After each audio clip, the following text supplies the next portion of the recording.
Boa noite, boa tarde, bom dia. Nós estamos agora em mais um Podrão TV Show.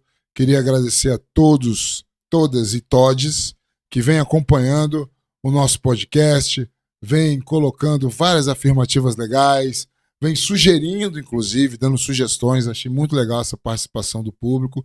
E também aos haters, também que comparecem aí ao nosso podcast e, na verdade, nos dá mais musculatura para que a gente possa preparar um podcast melhor a cada episódio. E hoje eu estou aqui com uma figura sensacional, né? Um grande superastro também daqui do rock de Brasília, o qual eu tenho muito carinho e muita simpatia desde muito novo, e foi grande influência para mim poder entrar no Rock Brasília também, né? Junto com o Distrito Federal e depois outros projetos que vocês já conhecem, o BSBH e tal. Mas a minha origem vem também curtindo, tem uma referência, né, musical, que é com o nosso querido Felipe Seabra. Aplausos! Hello, hello, hello. E aí, tudo bem? Tudo bem, tudo ótimo, Eu achei Felipe. engraçado o superastro, mas tudo bem, vamos lá. Bem, Felipe, antes de a gente começar todo esse processo de inquietações e provocações, que é uma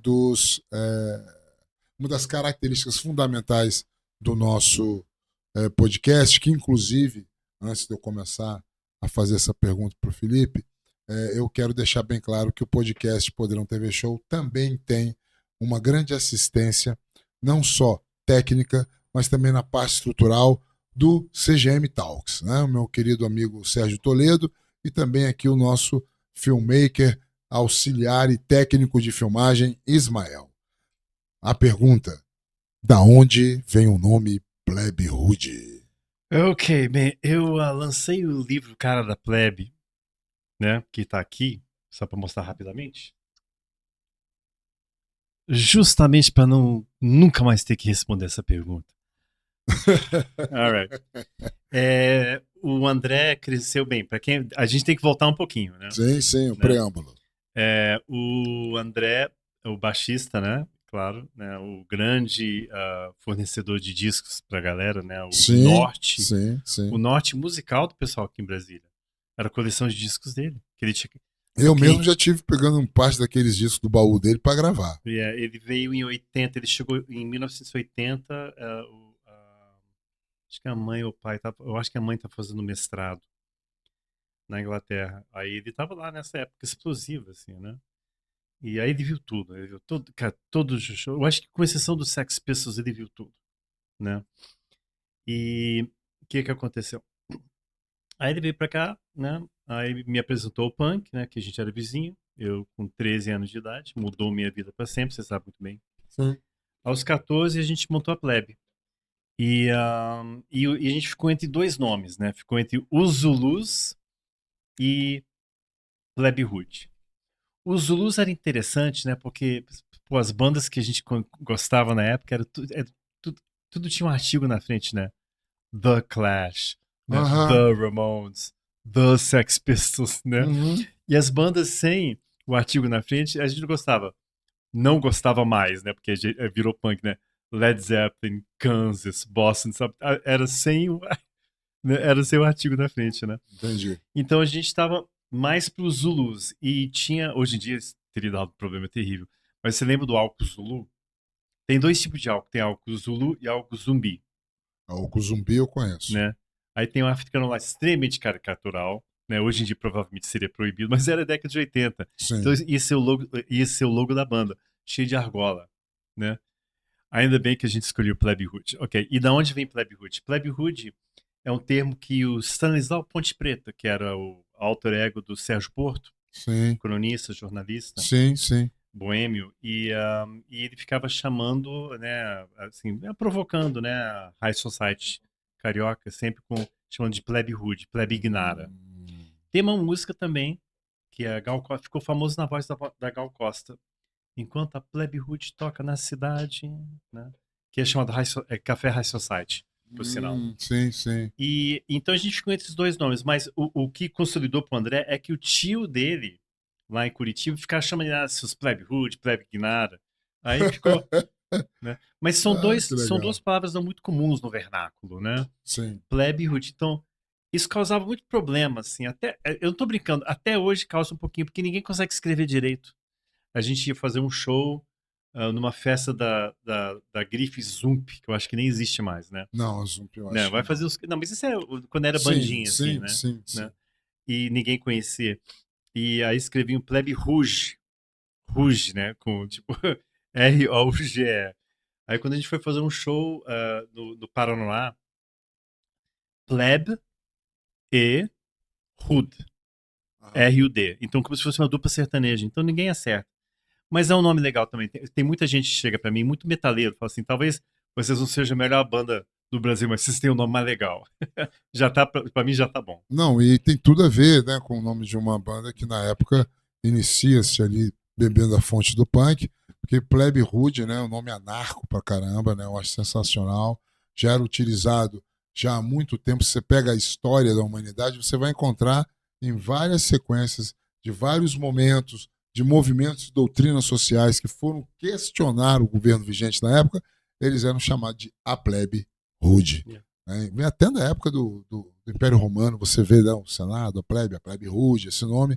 Mas na minha cabeça era por uma questão musical mesmo. Falei, poxa, se há uma influência de todos nós do The Clash, e certa vez o Joe Strummer aparece com uma camisa escrito Plebe Rude, e eu vou mostrar isso, tá? Fui desafiado a mostrar essa foto. Eu achei que vinha daí. Né? A influência vinha daí. E agora você me contou uma outra história Eu, que também é eu sensacional. nunca vi essa foto, tem que me provar errado agora. Prova agora. Ah, tá. Aí vocês editam, né? Assim, no livro eu nem mencionei nada, né? Até falando uma outra questão aqui que está avançando um pouquinho, mas no livro, né, que foi lançado aqui pelo Alex Podrão, né, que sou eu, né, professor Alexandre Veiga, que é Crônicas e Mitos do Rock de Brasília, de 1982 a 1994. E aqui eu falo uma porção de questões. O livro é muito provocador. Ainda bem que eu não trabalhei com essa questão da biografia do Plebe Rude, né? Porque eu precisava perguntar para você. A banda é bem falada no livro, mas eu não entrei nas origens, né? Na parte enciclopédica, né? De nenhuma banda, na verdade, porque assim a origem dos nomes é bem complicado, porque às vezes você tem uma ideia de uma coisa e não é nada daquilo. Então tem que perguntar para a pessoa, né? O integrante do grupo. Isso que me deu muito trabalho na época do livro, porque o meu livro tem 640 páginas, mas quando ficou pronto, o segredo é vai escrevendo, aí depois você edita. Ficou com 900 páginas já corrigidas, né?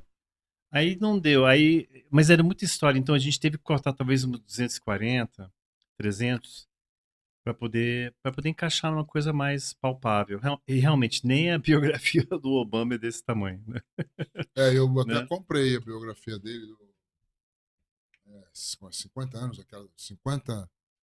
Como é que é? O nome daquela biografia grossa dele, que é Do 50 Obama, não anos. tô lembrado. Do É Obama? Lobão a 50 por hora, uma Não, não, coisa. não. Não é isso? Obama.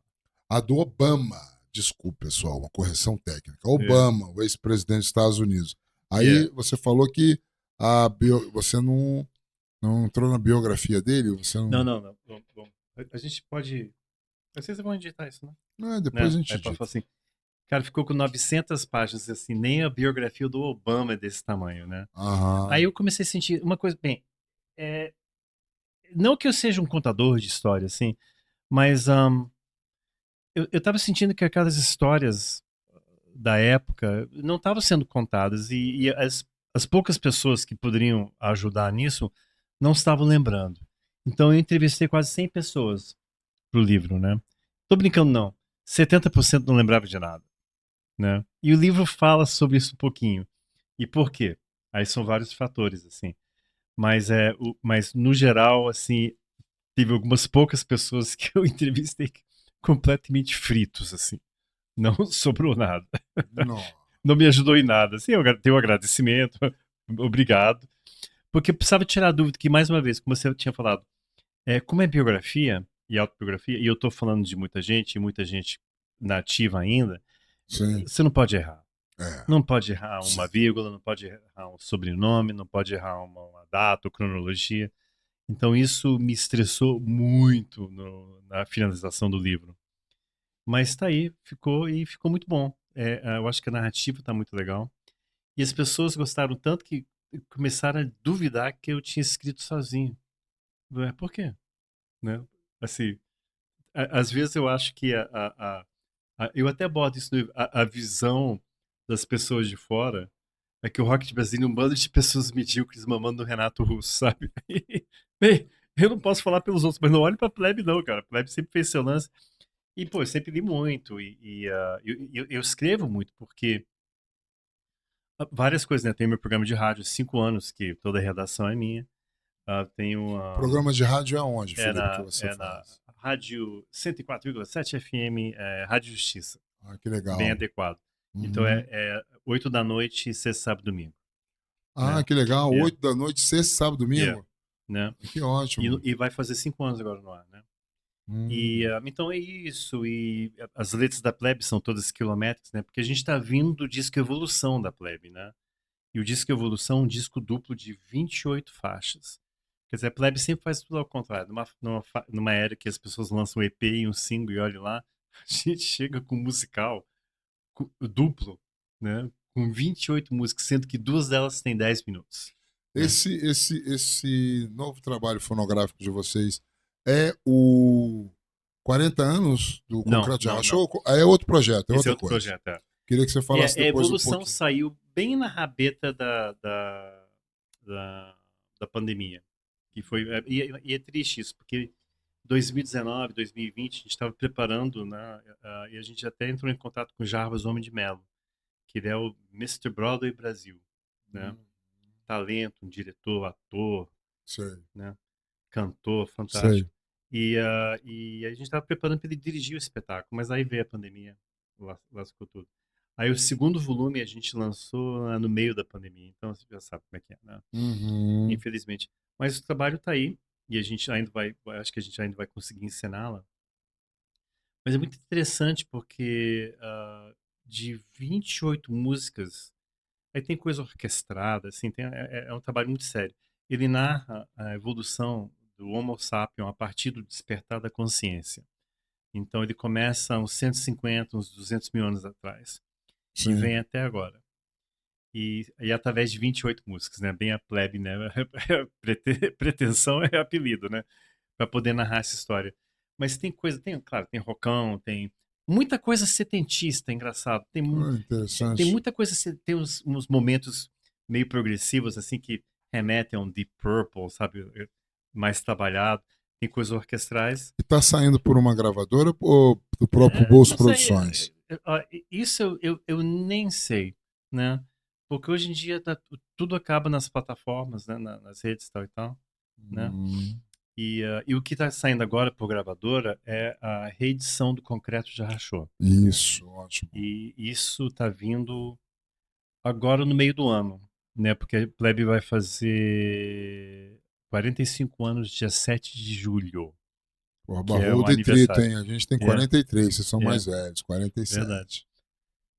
E o que está acontecendo? Aí a gente vai relançar o Concreto já Rachou, isso através da Universal. Sim. O disco vai abrir, vai ter um compacto dentro Olha. um compacto com as demos originais do Vou Concreto que comprar ninguém esse. conhece, né? Opa, esse eu vou comprar. E no dia 7 a gente vai lançar uma coisa assim, mas é segredo, Ok. mas é muito legal, remetendo àquela época, assim. Dia 7 de julho, aguarda. Olha que legal, hein, gente? Então nós temos aí mais informações aí do Plebe Hood.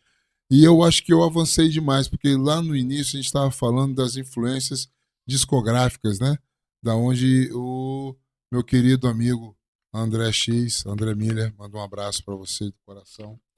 Ele sempre foi o cara que até a gente começar a ter as informações propriamente ditas, todo mundo nas suas buscas, no seu garimpo, era lá o baú do André Miller que a gente ia consumir ali uma coisa ou outra, uma banda ou outra, e foi muito necessário aquilo tudo. Porque, como você disse, veio numa época que estava acontecendo tudo. Né? A mãe estava fazendo um mestrado, Entendeu? né? E ele foi para lá também, né? É. E aí Ele e O irmão Bernardo. o Bernardo Miller, que também mandou outro abraço para ele também, que foi do Escola de Escândalos também, vocalista. Xixi, não. Começa no Blitz 60. Vigaristas de Istambul, Uhum, XXX uhum. e depois Escola de Escambo. Olha só, então, a historiografia musical aí do nosso querido Bernardo Miller. E aí, lá nesse garimpo do André X, tinha o punk, o pós-punk e o new wave, era isso? Que era meio consumido naquele início ali É, da picada, vamos colocar na assim. verdade, para quem não sabe, né, o pós-punk basicamente, o começo do pós-punk, matematicamente, começou com Peel, o Public Image, né? Justamente o mesmo cara que fez a quebra de tudo, que foi o próprio Johnny Rotten, né? Sim, sim, sim. Então, a gente pode dizer uma coisa curiosa isso, que o rock brasileiro da década de 80 inteiro, com uma exceção aqui a colar, foi calcado em cima do pós-punk e com uma pitada de new wave. Uhum, É, uhum. fora de Brasília, isso era um pouquinho mais aparente. Aqui nem tanto. É claro que tem levado do Clash, lógico, né? Eu acho que o Clash é o grande denominador em comum para todo mundo. Mas, por exemplo, você vê, né, o Barão, né? O Barão era mais calcado no Stones, né? Sim, Literalmente rock na veia, né? Né, você vê Kid de Abelha, assim, bem Man at Work, né? Tem umas coisas mais New Wave, né? sim, Paralamas, né? sim. Police Total, né? Assim, New Wave.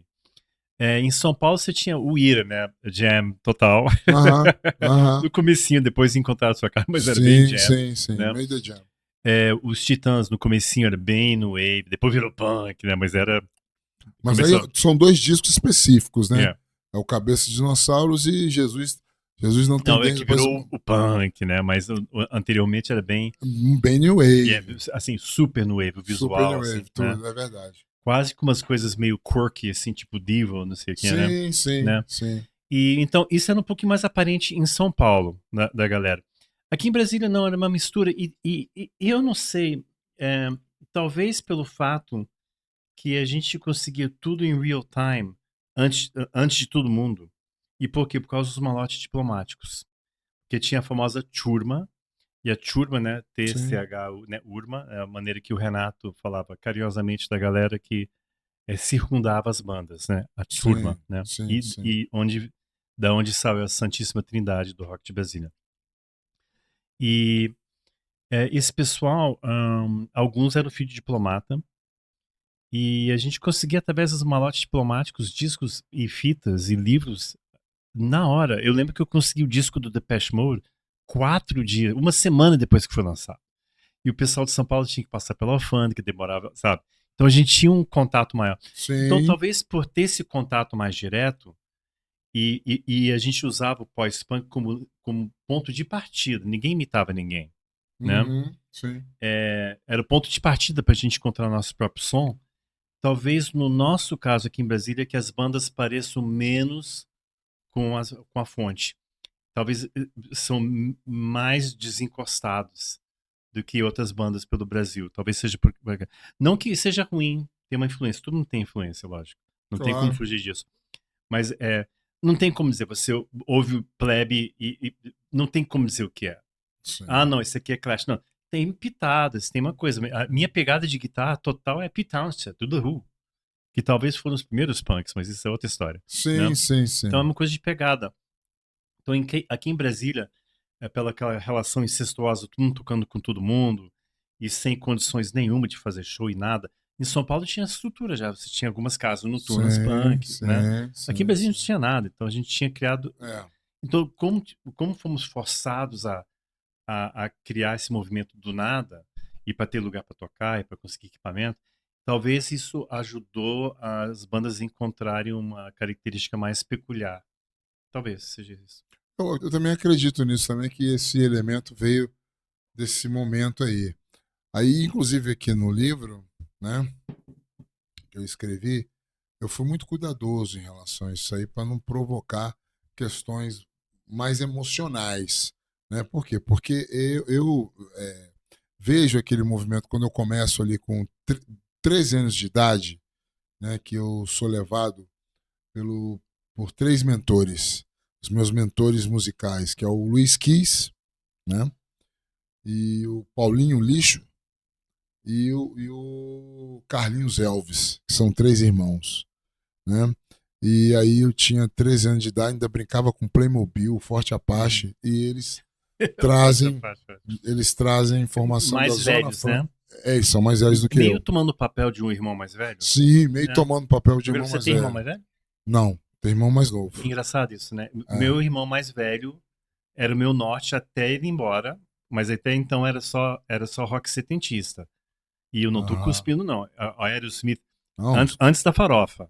sim. Aerosmith da década de 70, Sim, uma legal banda que eu demais. adorava, que era Foreigner, rockão, assim. Você não conhece. Styx, Kansas, Boston. Boston, um, legal. que mais? Pô, o primeiro disco do Boston é incrível, É, incrível. né? Aí o meu irmão viajou, né? Ele se formou na escola, né? A escola americana, né? Formatura, né? Você nasceu nos Estados Unidos, não Nasci é lá. isso? Aí ele foi embora para estudar lá. E eu com 12, 13.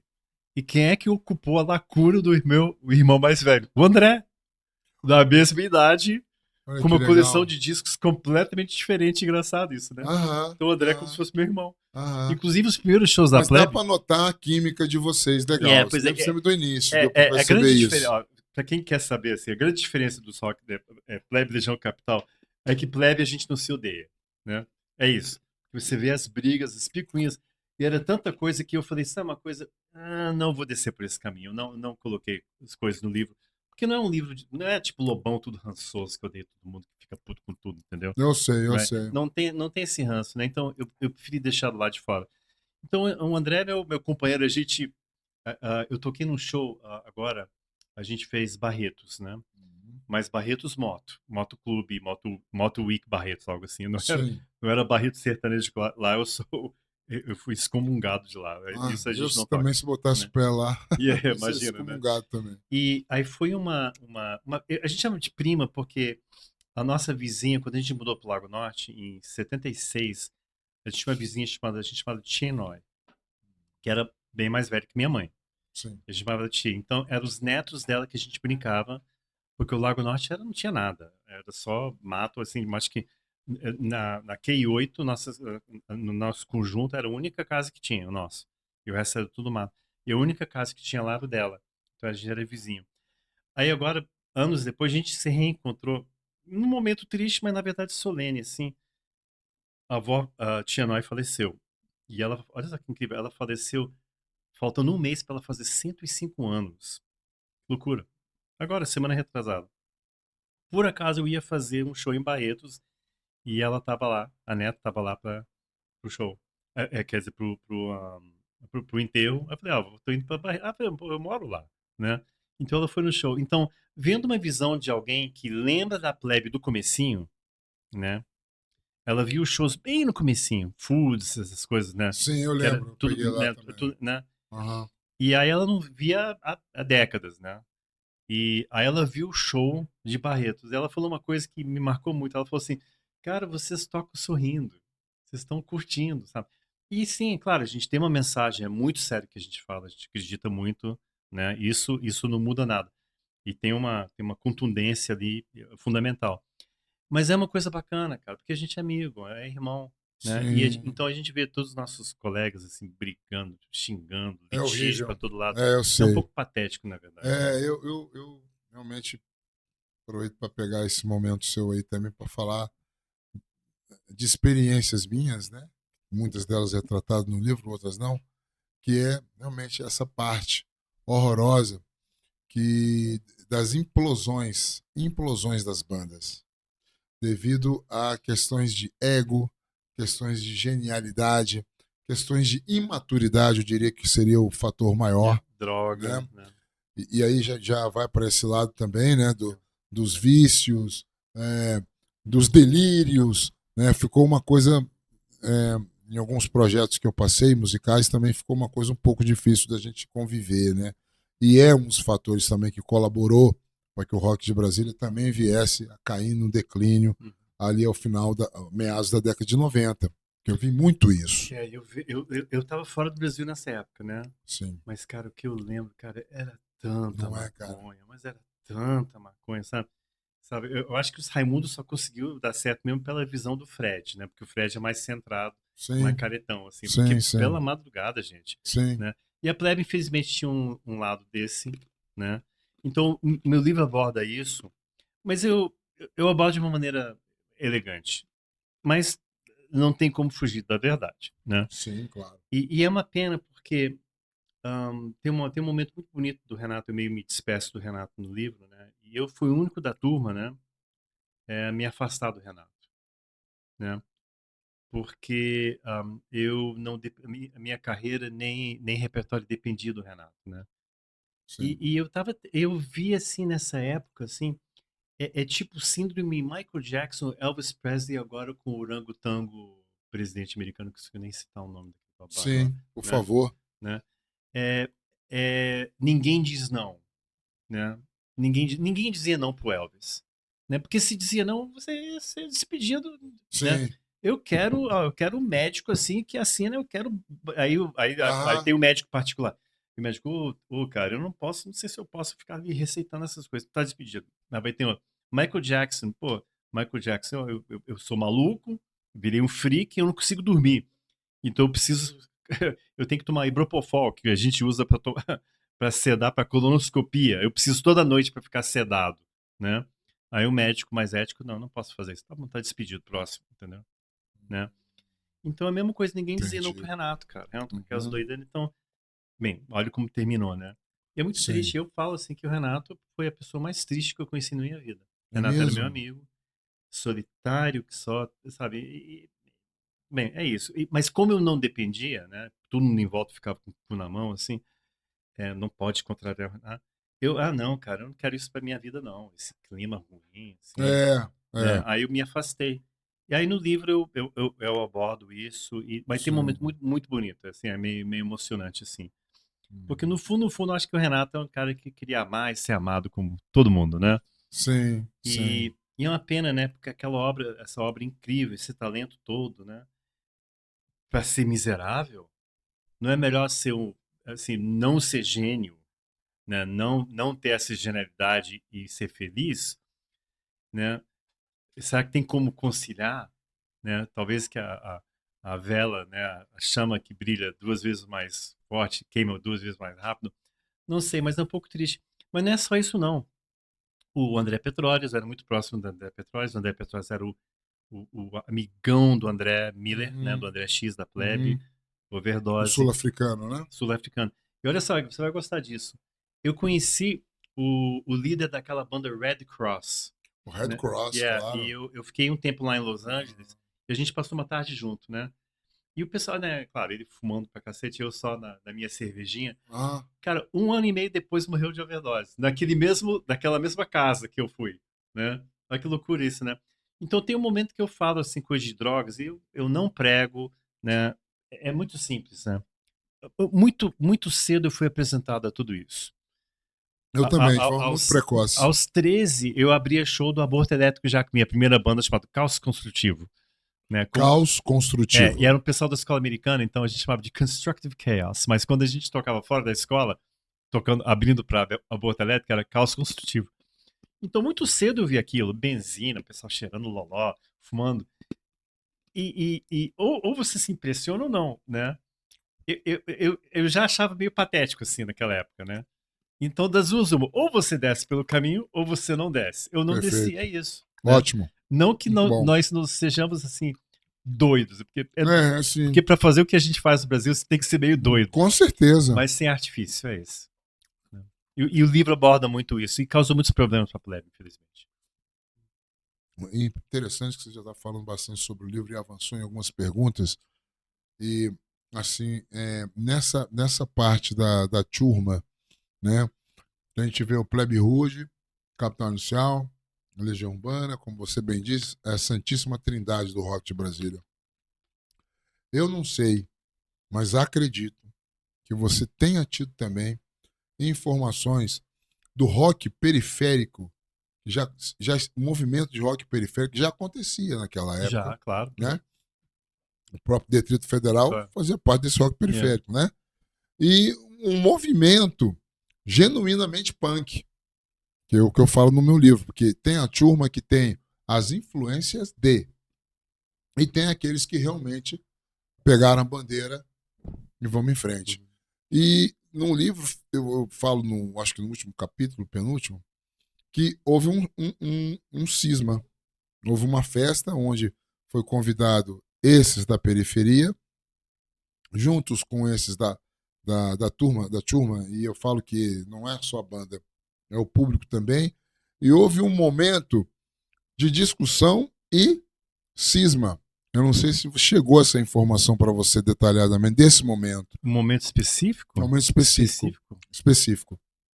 Que aí foi uma dificuldade muito grande de se aliar de novo àquela ponte que estava sendo construída com bastante franqueza e sinceridade, que era o movimento do Plano Piloto, o movimento de rock do Plano Piloto, do Rock Brasília do Plano Piloto, subindo a EPTG, a Serra, e chegando ao Rola Pedra, que já era a usina poderosa do movimento periférico. Eu falo muito do Rola Pedra no livro. Foi importante isso. E foi até bom, foi um contato que o pessoal do Plano teve, né? O Rola Pedra tocava no Gama, né? Mas não passou muito disso, não. É que essas bandas se encontravam em festivais. E a maioria desses festivais rolava dentro do Plano.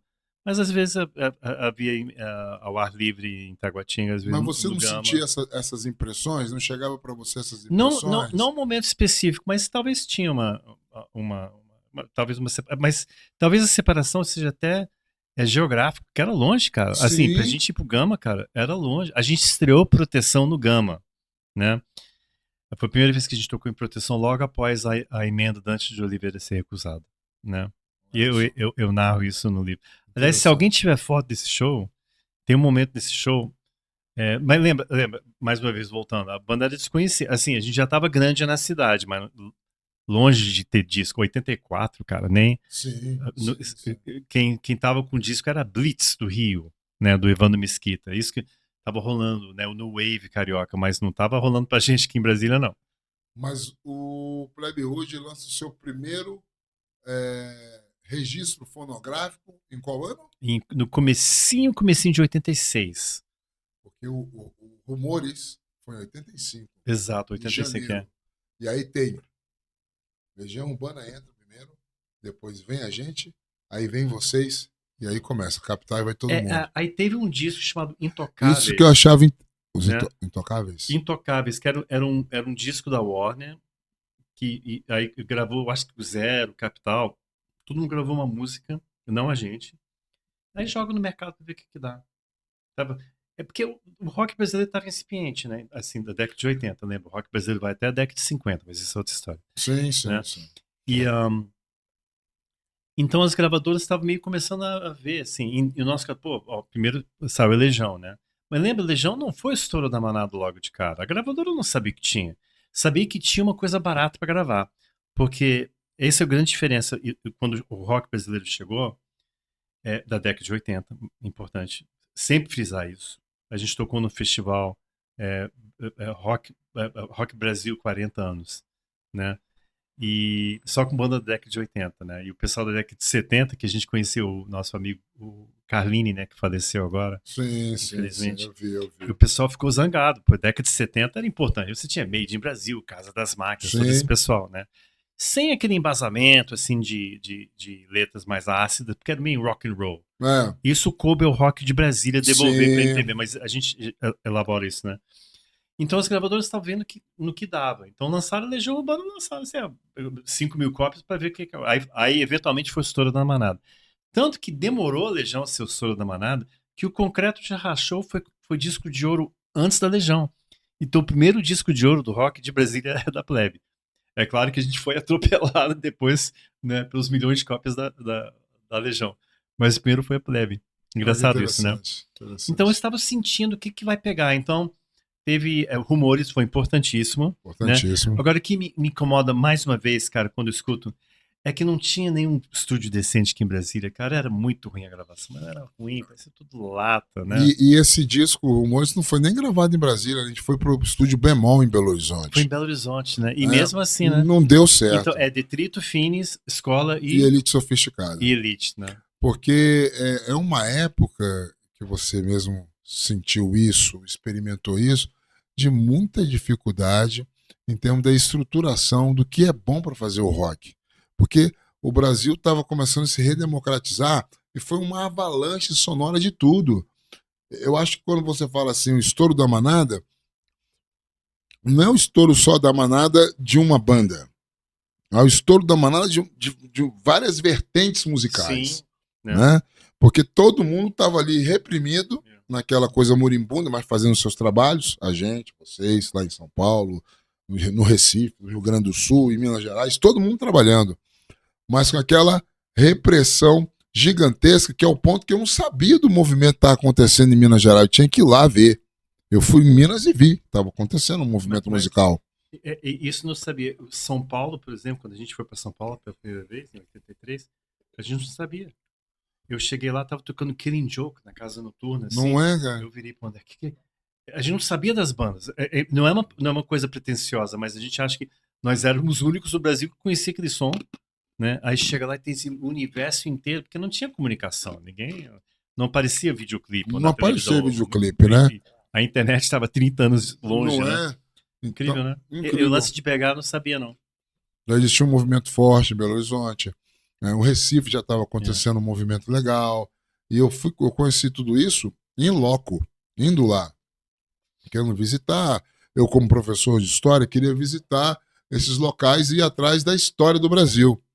E acabava conhecendo a história do Brasil na vertente musical e na vertente underground, porque essas bandas não estavam, Não era né? mainstream. Não era Longe mainstream, né? disso.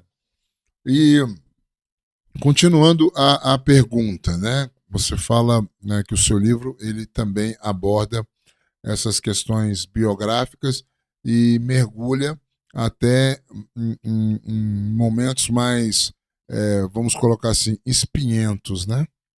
Da história do rock de Brasília, Também, claro. né? É abordado com uma certa elegância, Sim, mas é claro. engraçado, porque pra quem me conhece, eu tenho um jeito meio de contar. De repente eu Aham, sou um contador de história, não sei, eu acho que é. né?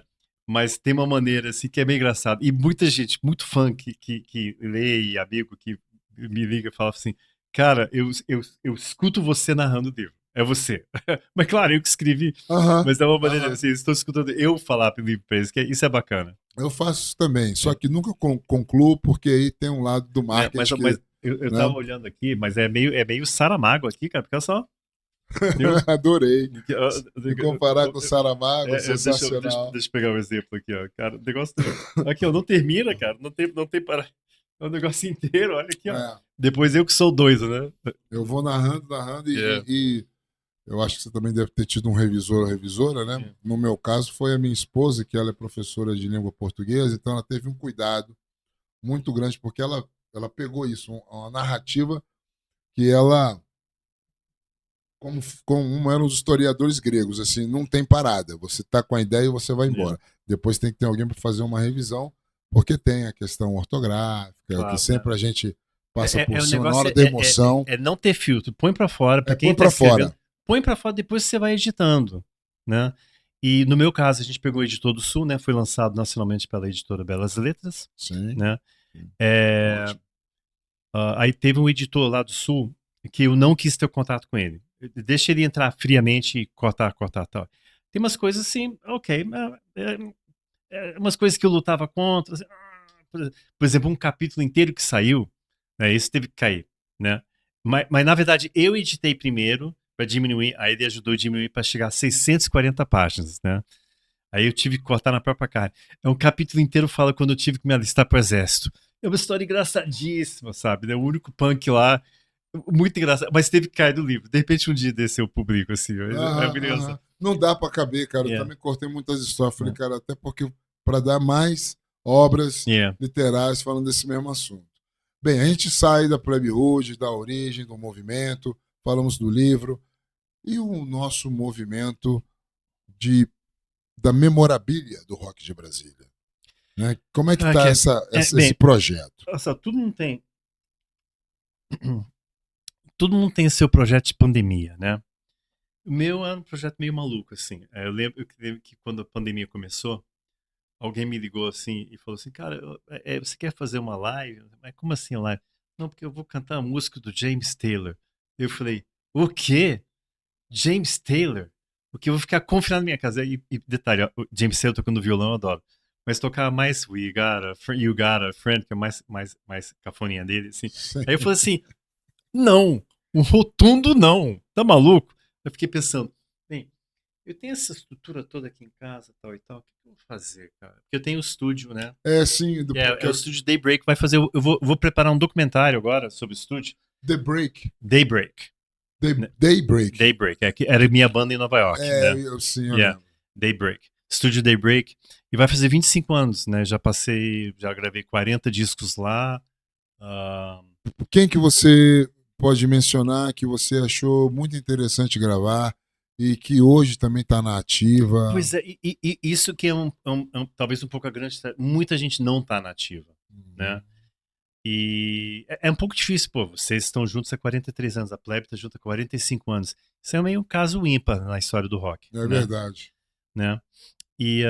Mas, por exemplo, quem passou por lá? Proto, Foram Pop, Super Guides, uma banda do Sul, que voltou agora.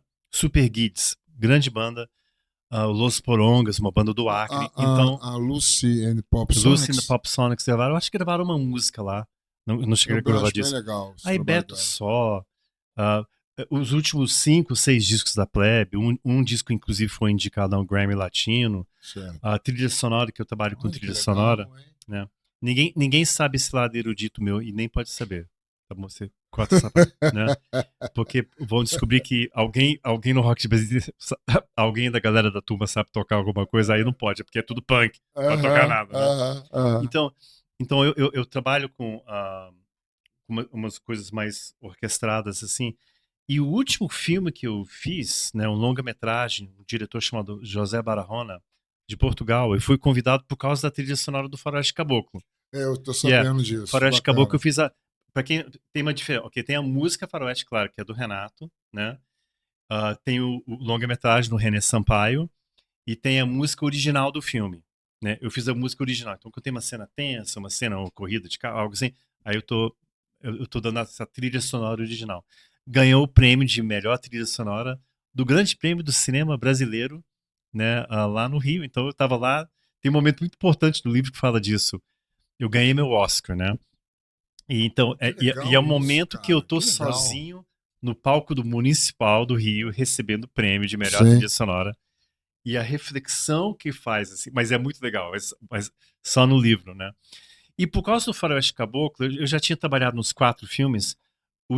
Esse diretor de Portugal, ele entrou em contato, ele adorou, tanto que ele gostou da trilha sonora, que ele tem uma coisa quando é o copião, né? Para quem não sabe, é a versão crua, né, do filme, né? Ele mandou a versão crua para mim, com marcações, eu tava pensando música aqui, tal e tal. E às vezes põe uma música de referência. A música referência era minha. Eu tô vendo o filme com música minha. Eu falei, ué, que isso? Né?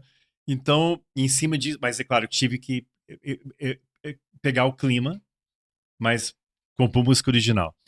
Aí tem um momento, e o filme tá disponível, eu acho que tá nas plataformas, eu acho que é o YouTube para alugar. YouTube, né? E é um filme interessantíssimo, é sobre um navio negreiro que naufraga, né, século XIX, e aí o nome do filme é Sobreviventes. E os sobreviventes que chegam na praia é muito simples. Vamos ver quem vai mandar sem as algemas, entendeu? Né? Então é muito forte. E é tudo erudito, tal e tal. E tem um momento que tem umas vozes, assim, né, meio africana. Eu não sei explicar direito, né? Tem uma coisa mais distante.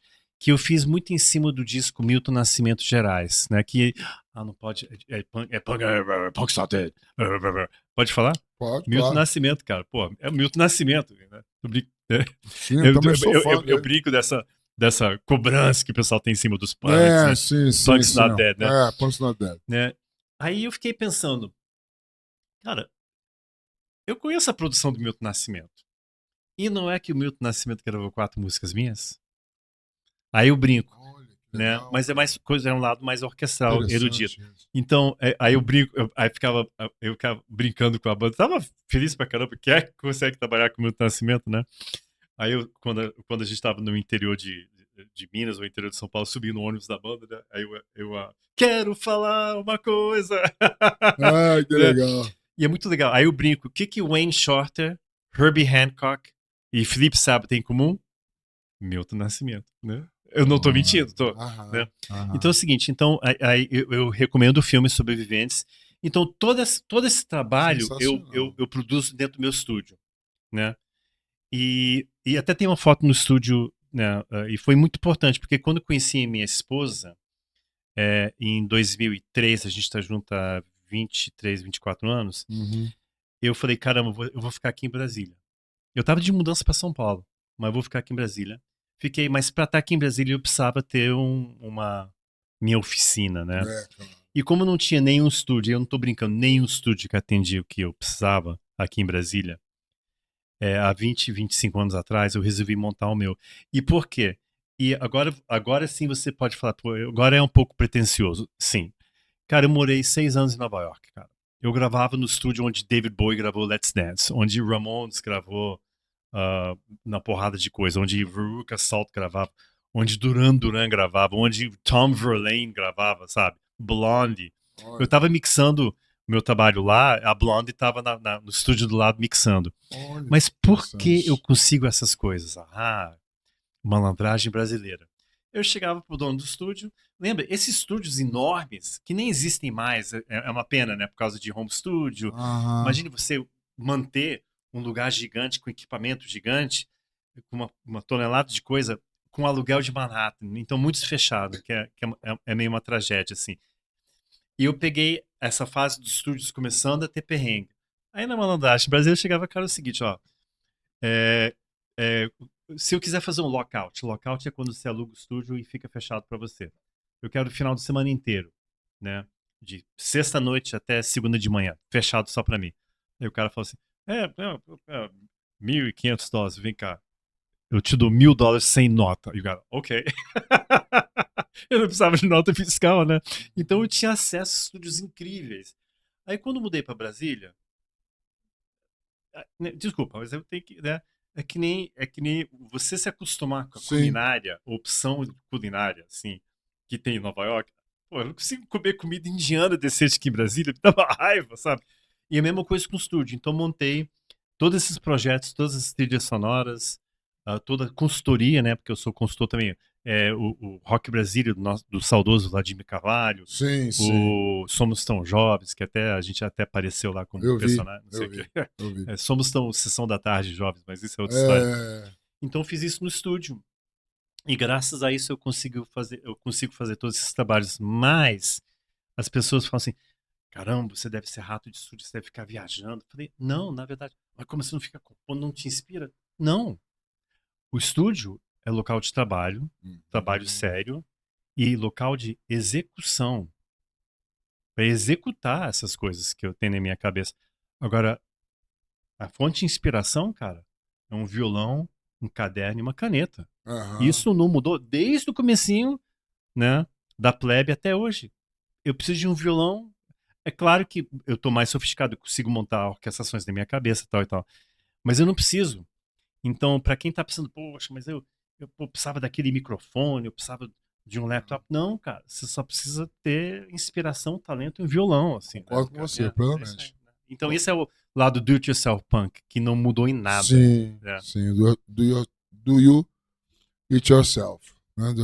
Que foi, na verdade, uma espécie de um lema, né, para todo mundo do underground, que viu nisso aí a É. possibilidade de ter os seus trabalhos, né, sendo executados em público. Porque até então, quando não tinha esse lema, faça você mesmo, as pessoas ficavam com esse medo, com esse receio todo, tem que ir para um liceu de música para Pois é. aprender, ficar vários anos lá, tem que ler partituras, saber de fundamentos teóricos da música. Cara, isso não é bem assim, meu irmão. É daí que É entrou. muito mais fácil. Foi aí que chegou o punk. E aí chega o É. punk. Porque até então era rock progressivo, né? Rock Você tinha que ter progressivo. teclado, assim, cabelo Sim, comprido e bonito. Mas que isso. mudou tudo pra mim, Aditivos diversos para poder estar ali naquele momento. mas ó, o que mudou tudo pra mim, tudo, não tô brincando não, é quando eu fui, bem, tem que voltar um pouquinho. Eu tinha 12. Aí o André mandou, enquanto que ele tava lá na Inglaterra, ele mandou uma fita cassete pro meu irmão mais velho. Naquela época, até cito a música, meu caro amigo, me perdoe, por favor. Mandou notícias nessa fita. Mas agora aqui apareceu o portador, né? O Chico Buarque, Aham, né, meu caro amigo, né? sim. E naquela época as pessoas mandavam fita. Inclusive, é muito engraçado. Eu não sei se você lembra disso. É, as papelarias vendiam uma caixinha de plástico já com adesivo, aquele adesivo Aham, papel pardo clarinho, assim, com aquele verde e amarelo na borda, sim. como se para mandar no correio. Aí, Aham, aí lembro tinha duas disso. abinhas para você colocar a fita. Aí ele mandou isso, aí ele tava falando do explosivo movimento, né? Aí ele mostrou algumas músicas. Cara, aí eu peguei a fita, né? Eu era moleque, né? Aí eu colocava no. Tinha um gravadorzinho, colocava no ouvido pra dar um. Aham, Proximity Effect, dar é, um grave, assim. Aí quando eu vi Stiff Little Fingers cantando 78 Revolutions per Minute, sensacional. aí tem uma hora antes do solo, cara, Revolution! E o André falou, cara, escuta isso aqui e olha quando ele grita Revolution. Eu não tô brincando, Aham. não. Então, Jack Burns no né, vocal. Jake Burns, né? E mudou minha vida. Ok. 2 anos depois, quando eu conheci, quando o André voltou, né? Aí eu tava sendo apresentado o punk, o moleque, meu irmão mais velho já tinha viajado, né? Eu meio que adotei o André como meu irmão mais velho. Aí Sim, fui até a casa dele, que era vizinho. A sim. primeira coisa quando eu entro na sala, antes de ver aquela coleção magistral de discos que mudou a vida de todo mundo, né? Até do Renato, todo mundo olhava aqueles discos, que era magistral. Tinha um posto do Symphony Fingers, cara. São eles, então? Do Revolution? Aí eu vi. E esse cara, o que tá fazendo aqui? O vocalista. Cara, é um cara de cabelo curto e Sim. óculos. Eu tinha cabelo curto e óculos. Cara, é empoderador, cara. Isso é. Não tem como explicar a mudança que foi pra mim, isso aí. Porque Não, tá. até então era Aerosmith, né? Aham. Os caras colocavam meias na calça, É, né? é, Usavam, sabe? é. Cabelões, a gente E eu via. tava com Kiss nessa época, eu tava achando legal essa coisa do glam rock Via e mas era tal. distante, né? Era Aqui era lá e você distante. aqui, né? É que é muito simples. O punk lhe convidava para fazer parte do movimento. Ele te desafiava. Tipo, Sim, tenta fazer melhor então. é, Isso que é interessante, uma coisa que eu sempre falo do hip hop, né? Obviamente não é muito minha praia, mas em termos de de, atitude, de né? atitude, postura, é o que mais tem, Também tem concordo. na frente. E tem um lado do hip hop que é mais punk ainda do que o próprio punk. Que o punk você não precisava saber tocar muito. No hip hop você não precisa saber tocar nada. E isso é legal, isso liberta as pessoas. É claro que você precisa eventualmente, né, no beatbox tal e tal, Mas né? isso foi também uma sofisticação, um processo, né, de construção do hip hop. Que no início é isso aí mesmo, é o Era cru, desafio, é o né? cru, né? é o cru. E hoje a gente já tá super sofisticado, assim. Aham. Mas que nem eu falei, não é a minha praia, eu não gosto, né? Mas eu fico feliz que a juventude tem uma voz. Porque o rock no Brasil tá um pouquinho cansado, sabe? Ele tá Vamos falar um sentindo. pouco sobre isso, Eles porque estão pô, sentindo os efeitos assim da massificação. O rock tem seu espaço, mas cada vez diminuído, que é uma pena, né? pois é, eu trabalhei muito com a tese, com a teoria, e isso eu coloquei nos meus trabalhos acadêmicos e agora uma coisa mais popular, é o fim do rock de Brasília. Né? O que levou ao declínio? Né? Teve a ascendência e a queda. Né? O que levou a essa queda? Você colocou lá das implosões das bandas, eu concordo perfeitamente com você. Também é um dos motivos. Mas, na minha visão, existiram outros motivos. Né? O lado de rivalidade das bandas. Eu peguei muito isso quando estava chegando em São Paulo, em 89, já com a Devil Discos, né? Já era o BSBH, e eu vi muito dessa coisa da rivalidade. Ou seja, é um momento posterior ao da turma. Né? E ao chegar em Brasília, tinha rivalidade. A gente com o Pus, né? Ainda era o Little Quail, todo mundo tentando caçar um espaço. E aí vinha o Dungeon, e assim aquela coisa ficava muito cacique para pouca aldeia. segundo o pessoal de São Paulo. Chegou esses caras aí, eram muito cacique para pouca aldeia. E essa situação toda da rivalidade, tanto interna quanto externa, facilitou para que os ritmos litorâneos e o sertanejo, não é a música rural, a qual eu acho bacana, né, do campo, do homem do campo, tô falando sertanejo mesmo, com todas aquelas vertentes horrorosas, né, vieram unificados, porque eles, ao contrário Verdade. das bandas de rock, eles se uniram. E se uniram mesmo, né? Um cantando a música do outro, chamando pra estar junto, aquela coisa toda. E isso, de certa forma, cara, atropelou o nosso movimento. Eu tô falando geral, tô falando só do rock de Brasília, não. Tô falando do B-Rock, né? Como falava O da Pieve, né? da Pieve. Mas sabe que é um pouco difícil separar da economia? Quando em 94, né, eu mudei para Nova York, né, meu pai tinha falecido, a Plebe tinha acabado, fiquei 6 anos fora, né? Então a Plebe está fazendo 45 anos de fundação, mas ficou inexistente durante 6 anos. E não é para voltar, não. Mas aí quando eu voltei por conta de um show aqui em Brasília, né, da volta, da formação original, eu acabei me apaixonando pelo Brasil de novo. Que eu saí de mal com o Brasil, né? As pessoas esquecem. Economia. Estando lá em Nova York, rapaz, o que eu conheci de irlandeses fugindo da economia da Irlanda, no ralo, no ralo. E no final da década de 80, comecei da década de 90, já estava, sabe, governo Collor e hiperinflação, aí entra Itamar, né? Itamar vai ficar pior.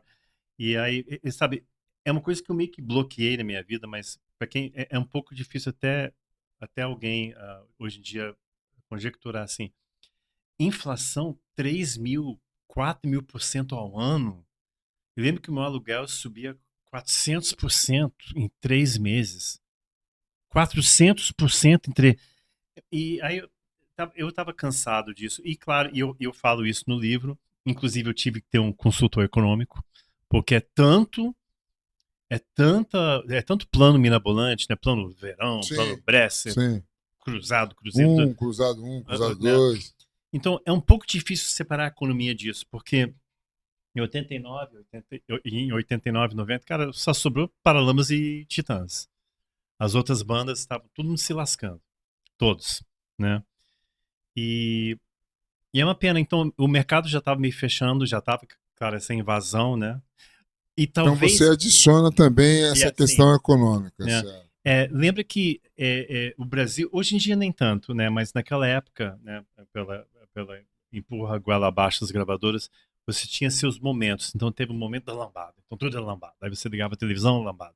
Chacrinha, lambada. No Clube do Bolinha era lambada. Aí tinha um axé. Uma Aí tem música um axé, árabe. né? Aí de repente tem o momento sertanejo. E talvez o grande culpado talvez seja o Maírton Bahia.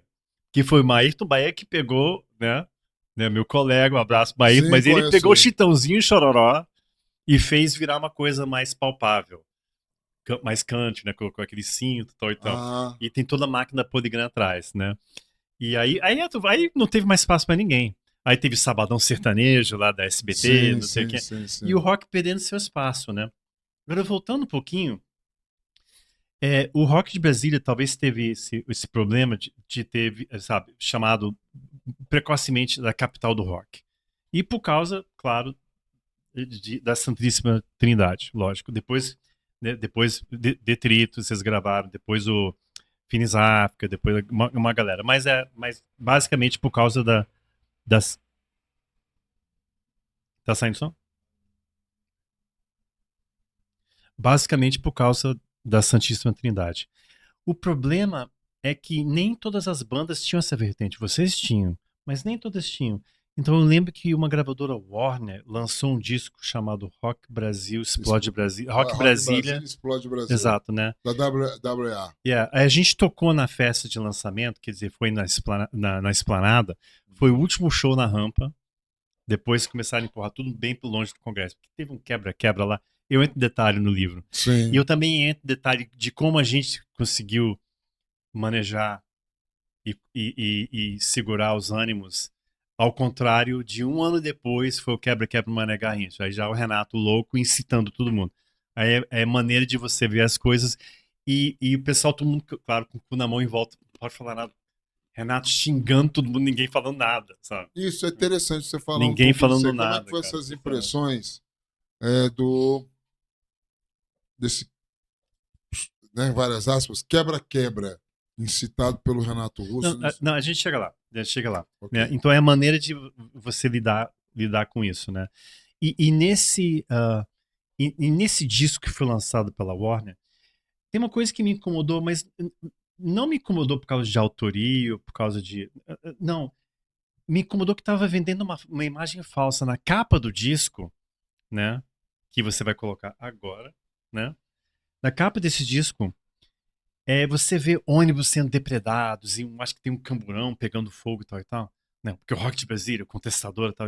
Nenhuma das bandas tinham isso do disco. Não, aquelas bandas Entendeu? não. Então, o que você está vendendo? Aí que agora a contestação virou commodity, sabe? Eu concordo com Eu acho que você. aí começou a decair. Brasília começou a ter essa coisa, né? E só. Né, lembra, apareceu o Finis, apareceu vocês, né? Aí tem outras coisas, talvez mais leves, né? Pravda, tal, Sim, né? Mascavo. Mas de porte mesmo, só demorou 10 anos algo sair de porte, que foi nos Raimundos, né?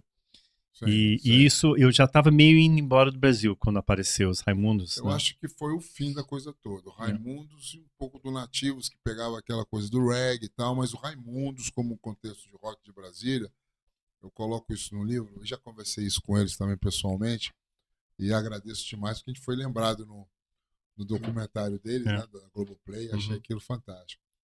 Mas eu coloco o Raimundos como sendo assim o fim de tudo mesmo. Pós Raimundos, para mim já o rock de Brasília já é uma outra coisa, muito pasteurizada, muito diluído, sem uma coisa, uma musculatura, como foi o nosso movimento lá atrás. E com ênfase em Né? movimento. Não, não tinha mais isso, Não né? tinha mais E eu isso. produzi muitas bandas. Quando eu voltei pro Brasil e montei meu estúdio, eu montei meu estúdio em 2001, 2002, eu produzi essa cena toda, né? Que nem Proto, Fallen Pop, essa galera toda, né? Mas tinha outras bandas mais pro lado do hard rock, e bandas boas. E algumas delas competitivas nacionalmente. Mas não tinha como chegar ao grande público. E isso era a grande tragédia. Mesmo bandas independentes que conseguiam chegar, por exemplo, 1004, que é a banda do meu coração, é lá de Samambaia, né? Inclusive o Sandrox, né, que era o líder da banda, guitarrista, né? Na época era Choquito, mas ele adotou o nome de Sandrox e ele faleceu durante a pandemia. E ele Sim. estava com uma carreira consolidada, ele ganhou naquele prêmio da Globo, bandas independentes, tal e tal. Independente de eu estar no jurado, eu lembro que eu vou me abster. Eu não Sim, vou sim, votar eu lembro. eticamente, né? E mesmo assim ganhou, né? Então, que bom. E, um, e essas bandas tinham essa pegada, assim, né? E competitivas nacionalmente. Mas chegavam num ponto que não passava, tipo Super Guides, que é uma banda que eu produzi lá de Guaíba, né? Que é colada a Porto Alegre. Tava fazendo todos os festivais, headline de festival, o 1004. Tava fazendo um bando de festival, assim, festival independente, sempre meio como banda principal, mas não conseguia passar do teto, cara. Eventualmente acabava. Isso, como produtor, estava me angustiando muito. Será que ainda era necessária aquela musculatura de gravadora para, sabe? Será que o rock de Brasília teria sido o que foi, se não fosse gravadoras impondo? Eu acho que não, porque Eu também era um acho que momento, era não. um trem que era um pouco difícil parar de parar, Aham, né? aham. Não. E aí você ia falar, queria que você comentasse um pouquinho sobre esse momento que foi o quebra-quebra, Ah, sim, então a né? gente fez o nosso lançamento, e foi Plebe Capital e as bandas tocando no meio. Cara, foi uma confusão só, eu entro em detalhe disso no livro. No dia seguinte, na capa do Correio Brasileiro, tô eu lá de braço para cima, a quebra-quebra. Parecia Mas que eu que tava. fica uma pergunta no ar, né, que atravessou durante 40 anos essa pergunta. É, houve realmente uma incitação de descontrole por parte do Renato ou ao chegar naquele momento para ele externar aquela catarse toda, houve antes uns implicativos, provocações? Não. Como você avalia? Eu tava no Rio, né? Porque eu lembro que eu fiquei sabendo através do Jornal Nacional. É a única coisa que eu pensei, puta, ó, o Renato de novo, né? Eu tava vendo o Jornal Nacional e falei, não é possível isso. O que aconteceu? É amadores produzindo show, né? Um palco pequeno, eu acho que não tinha noção de tão grande quanto seria, né? Lembra, não tinha telão naquela época, né? E tinha um palco pequeno, pouca luz, não sei o quê, sem muita estrutura. Mas o problema sempre era o Renato. O Renato vinha com ranço, o Renato era muito, muito magoado com Brasília, né? Porque parece um pouco aquela música, é, acho que é Eduardo Rangel, vai pro Rio, menino, né? Tem que ir pro Rio. Tem uma música eu posso estar errado, tem uma música do Oswaldo Montenegro, vou embora para Brasília, vou embora de Brasília, do Submarino, né? É dele mesmo. Vou ser,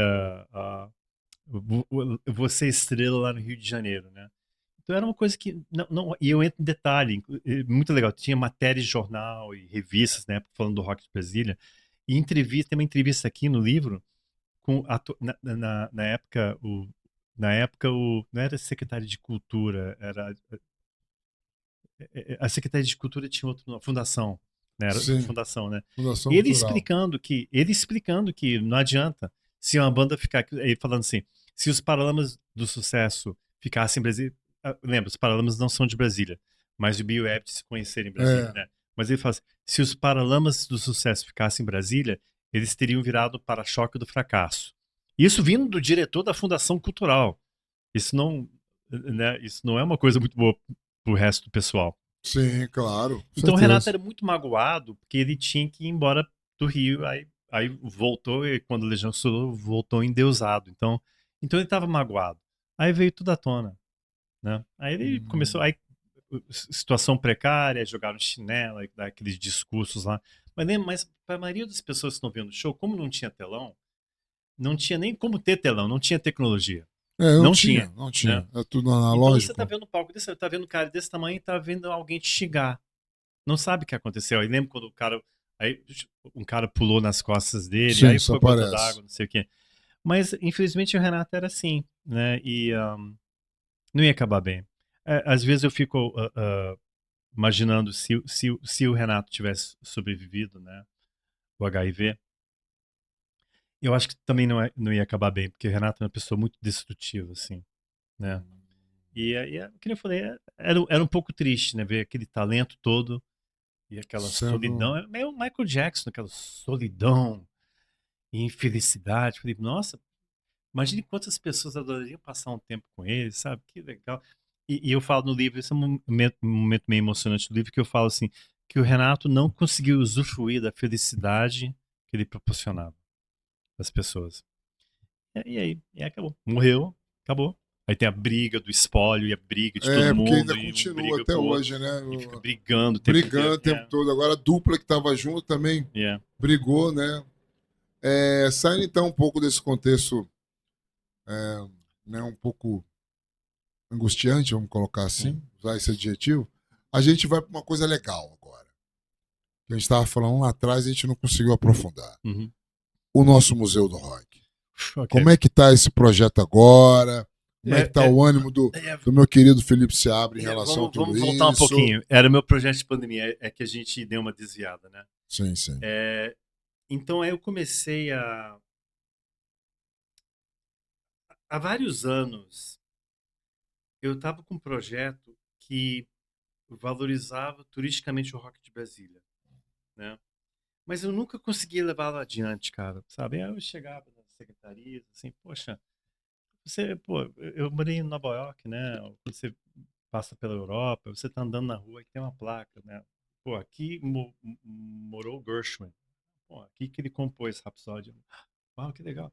Aí você tá andando aqui, ó. Aqui o George Orwell escreveu Revolução dos Bichos. Pô, que legal, sabe? E a gente tem isso do rock de Brasília. Por quê? Porque o rock de Brasília virou nacional. As bandas ficaram conhecidas, que nem você Sim. falou. Pô, Detrito, Nat Roots, Plebe, Raimundos, Aborto, Legião, Capital, vai embora, entendeu? Vai embora. Né? Então você tem uma coisa ali.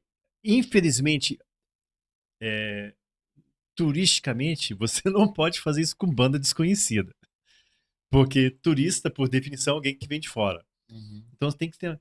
Então a gente tem pontos, pô, aqui que começou a Cássia, né, lá no restaurante Bom Demais, aqui que Sim, tocava Little Quail, aqui que tocava Cássia Eller, Raimundos, né, na Teatro Garage, aqui que começou Raimundos, que foi na o Teatro Rola Pedra, Teatro Rola Pedra, no Gama, do Galpãozinho do Gama, tem o Galpãozinho do Galpãozinho de Gama, Brasília, tem o perfeito. Galpãozinho, né? Todos esses locais, assim, até na rua onde a plebe começou tem uma placa, né? No local exato, Um totem, né? um totem, né? Perfeito. E aí eventualmente, através da faculdade UPS, eles entraram e é uma coisa que eu não tinha pensado, Estudei ué, lá, estudei é lá. mesmo? Público-privado, claro. A gente tem que ter apoio privado, né? Aí eu consegui, infelizmente nem todas as placas estão erguidas, eu acho que metade estão e carecem de manutenção, Manutenção. então atenção, Secretaria de Turismo, né? E aí eu fiz essa rota toda, aí que vem a ética com profissionalismo e com discernimento, né? Então, eu tive que valorizar esse rock de Brasília, claro, para o grande público é a década de 80. Mas tem uma história a ser contada ali, desde a década de 60. Então tem uma placa que fica em frente ao Teatro Nacional, vergonhosamente, né? Vergonhosamente fechado até hoje, né? Mas tem uma placa lá falando dos primeiros shows que tinham de rock na cidade. E lá, em 1966, no ano que eu nasci, 66, uma banda chamada Os Infernais, não tem nada a ver com os Infernais do Nando Reis, uma banda chamada Os Infernais, meio iê, né? Na época tudo era iê, né? Beatles Uhum, tal e tal, corte de uhum. cabelo, 64, né? Tocando na noite de Miss Brasília 66, com o Teatro Nacional sendo construído ainda. Isso é muito legal, né? Aí a gente tem a década de 70. Você tem Mel da Terra, tem Pôr do Sol, tem isso aparece na placa, tem a, claro, Tela, né, a banda Claro, do progressiva, Denis, nosso né? amigo Denis. E aí, claro, aí vem a década de 80, depois tem a década de 90 e tal. Então é muito legal. Então, eu montei o projeto, a gente conseguiu, as placas estão lá. E aí eu fiquei pensando, poxa, todo toda rota leva a algum lugar, né? Então vamos fazer uma coisa do rock de Brasília, né? A história do rock de Brasília, né? Todo lugar. Aí peguei artefatos, eu lembro que eu liguei para todo mundo, inclusive para você, Sim, para pegar detalhe. Eu quero a letra original, quero a guitarra, quero não sei o quê, carta de anuência, peguei tudo, né? Tudo. isso. Documentarista. Mas por enquanto o pessoal tem que guardar tudo. Como a gente não tem lugar para colocar o acervo, vamos guardar no lugar mais seguro do mundo, que é na gaveta de cada um. Cada um em casa tem Eu tenho lá aquelas o raridades, né? casaco que você pediu tá lá, até né? hoje. Deve andar sozinho, né? Eu devo Cara? andar sozinho, com certeza. Seria bom de repente dar uma lavada, né? Não, eu quero deixar do jeito que tá mesmo, que foi dali que foi a origem do meu nome, do meu apelido Ok, Alex verdade. Podrão, então toda uma É história. muito DNA lá É dentro, né? muito DNA lá né? dentro. E aí, eventualmente, aí o projeto, aí eu consegui um espaço, tal e tal, aí o governo, tal e tal. Aí, quando eu vi, parece piada, 3 meses depois que eu fiz o primeiro desenho sobre o projeto, eu te mando esse desenho. Foi o Sim, primeiro desenho que eu fiz. eu vi. 3 meses depois, eu já estava lá no estádio Mané Garrincha e me oferecendo 4.800 metros quadrados. 3 meses depois, né? Aí foi toda uma articulação para conseguir, tem que levantar essa verba, Lei Rouanet e tal e tal. E foi nesse momento, né, através da Secretaria de Turismo, que o projeto virou museu do rock brasileiro, né? E nada mais indicado que o Brasília, né, tido como capital do rock. Aí eu comecei a entrar em contato com todo mundo, com alguns artistas, o espólio do Raul Seixas, o pessoal da Legião, tal e tal, Paralama, todo mundo, beleza, já estava começando a doar coisa. Então, eu tenho coisas lá em casa, por exemplo, eu tenho a case, olha que legal. Eu tenho a case, a primeira case dos Paralamas, né? Primeira, tipo, ganharam, mas digamos, vamos fazer uma case para colocar coisa de bateria. Viajou o mundo inteiro, tá lá cheio de adesivo, tá lá. Legal para fã isso, né? Mas é claro Aham. que no futuro esse memorial vai ter a guitarra original, vai ter a bateria original, vai ter todas essas coisas, assim, E né? como é que está o projeto hoje? Está em Ok. andamento? Deu É uma o seguinte, parada? sempre tem alguma coisa que vai esbarrando. A gente estava com o lote, né, já preparado pelo governo, que fica em o lote 10, que fica entre o museu, o Clube do Choro e o Planetário. Aquele lote ali, já prometido. né, com o Ney, eu já estava planejado entrar em contato com o Zambev, não sei o quê. Imagina que legal, cara, ter um templo desse. O pessoal do Super Uber. Super Uber é o pessoal que faz o Expo Design Digital do Museu da Manhã. Então imagine Uau, aquilo, uau. só que com rock, né? É claro, você não quer um iPhone gigante, né? Você não quer ter o LED, você quer o artifício, mas imagina aquilo envelopado, né? Digitalmente, mas a bateria original, imagina, sei lá, a bateria original que gravou Roots, Bloody Roots, o violão do Erasmo Carlos, o microfone do Calbi Peixoto, que foi o Isso. primeiro que gravou rock. Olha que legal. Rock em Copacabana, o nome do rock, Eu tô gravado em ligado. Eu 57. falo isso no livro. Yeah, né? Primeiro rock Imagine gravado. sabe, passando pelo Mutantes, colocando uma veraneira, tudo isso, né? Só que esbarrou num problema. Aquele lote estava meio que prometido a alguma coisa antiga da Secretaria de Ciência e Tecnologia, que não estava abrindo mão. Aí todos os escândalos financeiros, aí esse negócio do BRB, então, ok. Neste Sim, meio tempo a gente está com sim. uma mega exposição montada que vai ser itinerante com peças, né? Por favor, Yeah. me chame. Estou aqui. Estou fazendo esse convite, essa tratativa, meu amigo Felipe Seabra, de colocar o Alex Podrão para estar nessa curadoria junto com você em andamento, porque atrás disso também vem a Secretaria de Educação. Eu sou professor há 30 anos, já estou no ano que vem já me aposentando, mas eu tenho uma boa relação com a Secretaria e com o Simpro.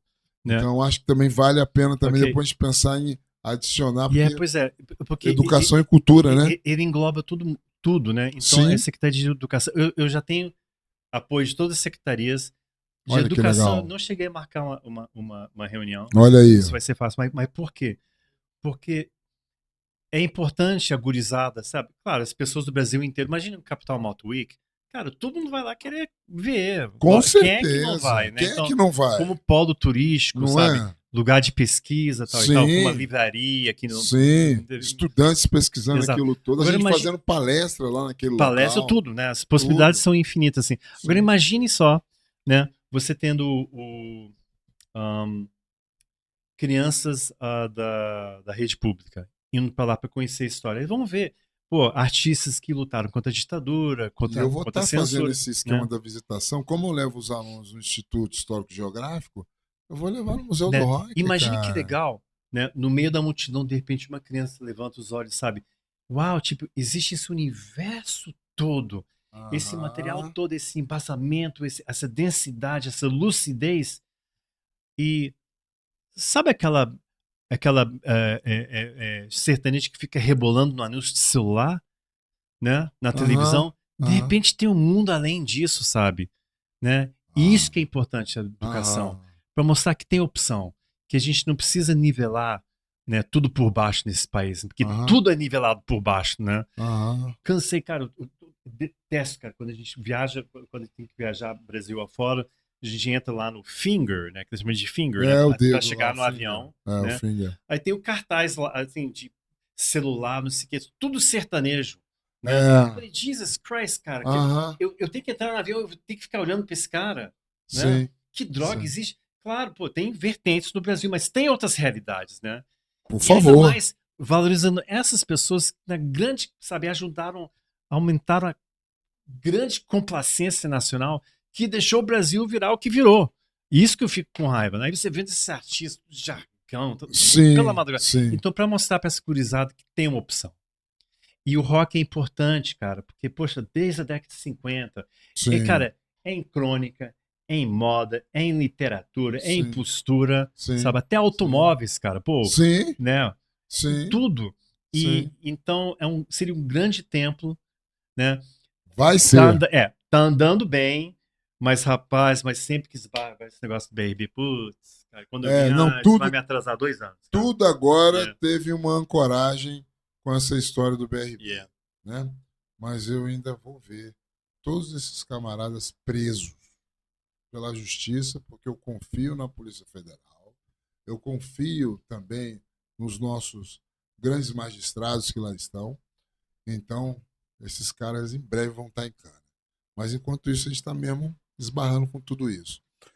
O nosso programa está chegando ao fim, Felipe, e eu gostaria que você colocasse 7 discos que você acha importantes, fundamentais para um jovem que você acabou de falar, que está no ensino fundamental, indo para o ensino médio, e para a gente, Uhum. que já passou por tudo isso, mas continua ainda nessa vivência musical. E depois uma segunda pergunta que é o próprio Felipe Seabra analisando o Felipe Seabra. Opa, isso não vai acabar bem. Vamos lá. De discos, assim, pra mim, se eu tiver que colocar um top 10, o top 7, né? Vamos fazer um top 7. Eu colocaria Paul McCartney Band on the Run, né? Eu colocaria Elton John Rock of the Westies. Procura Elton John Rock of the Westies. Lembra? Isso na época que Elton John era roqueiro. É o Rocket, né? Ele era o Rocket, né? Não era o Rock veio depois. Né? Veio depois. É Rock of the Westies, né? Que, cara, que banda, que época, né? Era antes do Oh, Nikita, You Will Ever Know, quando virou Elton John, que a gente conhece, né? Talvez o Toys in the Attic, do Aerosmith. O primeiro do Boston, claro que fez muito minha cabeça, bom, né? Muito bom. O Fragile do Yes. E é claro, lembra, nem cheguei no punk ainda, né? Né? Não chegou ainda no punk. Ramones, mas o Ramones, pra mim, o que fez minha cabeça foi o Road to Ruin. Pra mim também, o Road to Ruin, porque eu não encontrei outro cartaz e botei esse. Não seria do Road to Ruin. Não tem uma música do Elite, eu e minha mina ouvindo o Road to Ruin, não é? Eles pegaram quase tudo ali, né? O Elite, bom, né? O Elite era um Ramones total. Né? De MPB, claro, Milton Nascimento Gerais. Eu acho que meu caro amigo. Gosto também, muito bom. A ópera do Malandro, né? Que eu tenho essa vertente de musical. Eu tô trabalhando em outro musical, mas é pra outra entrevista. E agora de punk, cara. Claro, o primeiro do Killing Joke. Muito pela bom, madrugada, né? Muito bom. London Calling do Clash, tem que ter. Outro grande clássico. XTC. Muito bom, English Settlement, um disco verde que tem um cavalinho. Que eles estão no ska ali, né? No ska e no reggae, né? Que eles não. XTC é o seguinte. Que eles têm um disco que é meio ska e reggae, XTC pra mim, se os Beatles continuassem, seria o XTC, né? Não sei explicar. A banda parou de fazer show em 80, no auge do sucesso, pararam de fazer show. E foi o último livro, inclusive, que eu li a biografia do XTC antes de começar a ler o meu. Foi meio uma coisa de narrativa que me inspirou muito. Aí eu parei, não, agora tá na hora. Uma banda importantíssima, XTC, importantíssimo pra mim. E coisas mais recentes, assim. Bem, a gente nem falou de rock clássico, né? Talvez o Led Zeppelin 2, não sei o que, é claro, né? Mas. Aí me pegou. Tem muita artista que eu produzo também. Eu não vou citar nenhum, porque senão os outros vão ficar com inveja. Tem uma banda de Brasília, era o Concreto já Rachou. Esses caras estão juntos ainda? Não sei. Plebe. Como é que é o nome da banda? Plebe Rude. Plebe Ruga. Plebe Ruga? É uns caras de Brasília, meio playboyzinho punk, né? Playboy eu sei, metido a punk. de boutique, aqueles punk de boutique. E é punk de boutique, não sei o que, mas outro dia eu vi os caras. Outro dia até toquei com os caras, assim. Gente boa, pessoal, viu? Ainda mesmo. E com Clemente, dos Inocentes, né? Isso. Né? Cara, e o Clemente no Inocentes? Eu sei que estou me estendendo um pouco mais, mas como é que foi essa coisa do Clemente? O Clemente fala o seguinte: Clemente fala assim, a banda colocou um anúncio no jornal e precisava de um líder. Aí o Clemente, tô dentro. Né? Isso é a história dele. Mas a história é o seguinte: quando a banda voltou, a gente voltou em 99, 2000. Gravamos um disco pela EMI, né, ao vivo, excursionamos, tudo lá. Todos os problemas do passado voltaram, né? Eu tava morando em Nova York nessa época.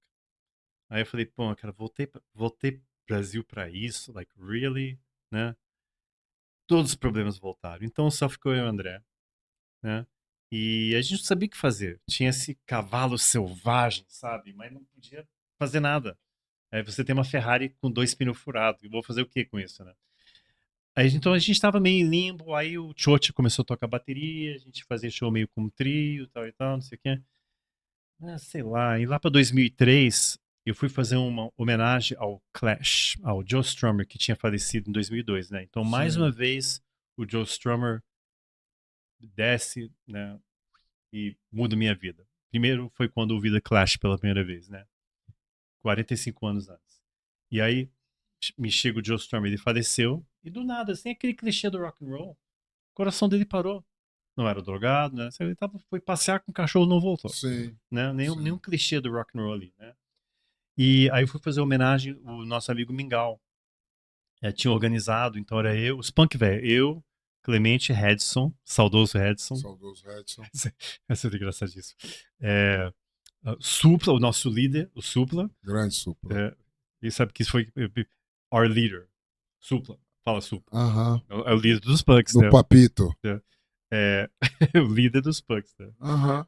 Clemente, eu acho que o Ari, 365, e não lembro mais. Aí o Nazi do Ira, né? E aí a gente foi tocar Clash lá, né? Todo mundo tocando. Aí tem hora que eu tava tocando, né? Aí eu tava tocando Clampdown, né? Eu olhei pro lado e vi o Clemente. Aí tive uma visão. E uma visão que parecia a visão do Doc Emmett Brown, né? Você lembra no De Volta pro Futuro, quando ele explica como é que Aham. ele visualizou o capacitor de fluxo que permite a viagem no tempo. Ele estava pendurando um relógio, né? Ele explica, isso não parece no filme. Ele estava pendurando um relógio no banheiro, escorregou, bateu a cabeça, e ele teve essa visão do flux capacitor, né? Uau, hein? Então, nesse momento, eu tive a visão. Clemente. There you go. Aí voltei para Brasília, né? Aí apareceu o Circo Voador, tava querendo fazer um show com a plebe. Mas eles não sabiam da condição da banda, né? A gente fazia show esporádico também, assim. Eu já tinha voltado, já tinha mudado de volta pro Brasil. Já tinha conhecido minha esposa, estava montando estúdio, né? E aí, de repente, o Circo... Aí eu virei pro André, vem cá, André, vamos fazer show do Circo, vamos chamar o Clemente. Mas como assim? Ué, fazer participação, né? Ok.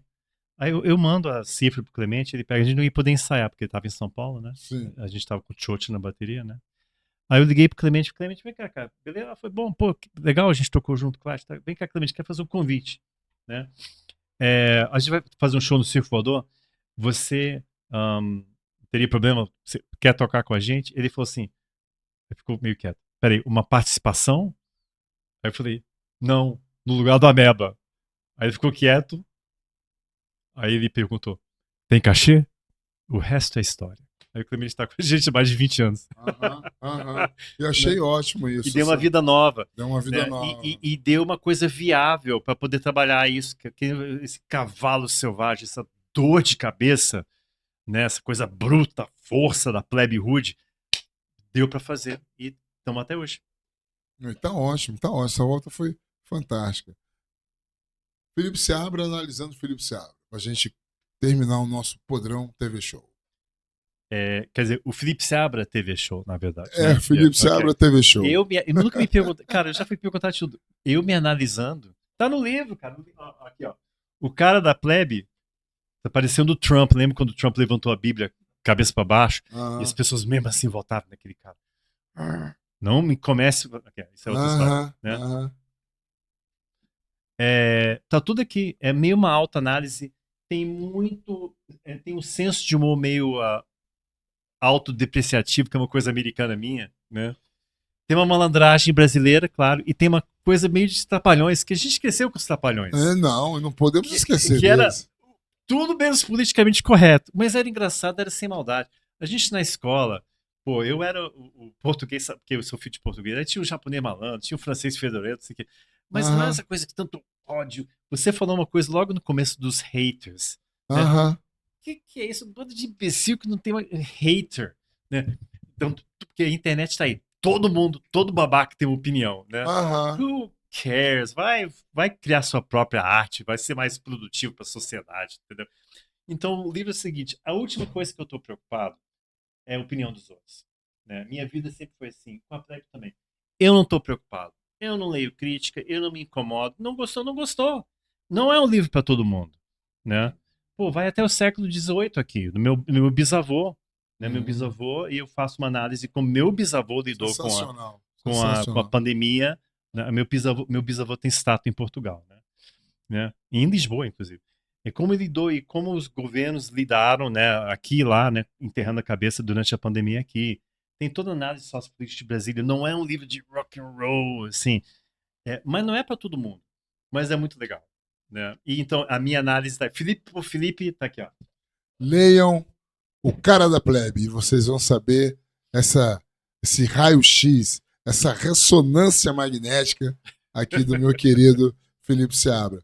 Felipe, então é isso, né, Eu acho cara? que foi, né? Eu acho que a gente bateu um papo aí bem Aliás, delongado. parabéns, que eu não li ainda. Obrigado, obrigado. Você vai ler muito em breve. E dia 25 de junho, né, todos lá no Teatro dos Bancários, quinta-feira, às 19h30, nós estaremos lançando aí o Bueiro do Rock, né, que é contando com o nosso Paulo Marchetti, que traz o Diário da Turma, depois o Alex Podrão, vem o nosso querido Paulo Cauim, né, falando sobre o rock periférico, se encontrando com o rock do plano piloto na grande usina que nós tivemos, que foi o Teatro Rola Pedra, e por final, todo esse hecatombe de informações aí, como fala aqui meu querido Felipe Seabra, esse cavalo selvagem, solto, né, que é o livro Cara da Plebe, que também traz aí uma abordagem bem bacana sobre a história do rock, e Brasília também, claro, com todos esses ambientes que você acabou de falar, sociopolítico, cultural.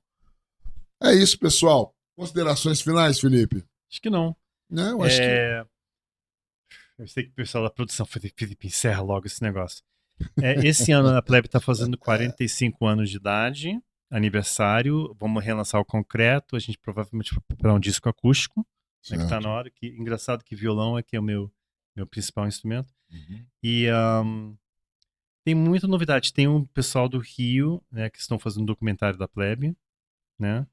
E a gente já está preparando material novo para um disco inédito, né? Então a vida continua e né, a gente vê o Brasil muda moeda, muda governo, entra esquerda, direita, confusão, Sim, tal e sim. tal. Mas a única coisa que tem sido constante nesses últimos 45 anos foi a Plebe Hood.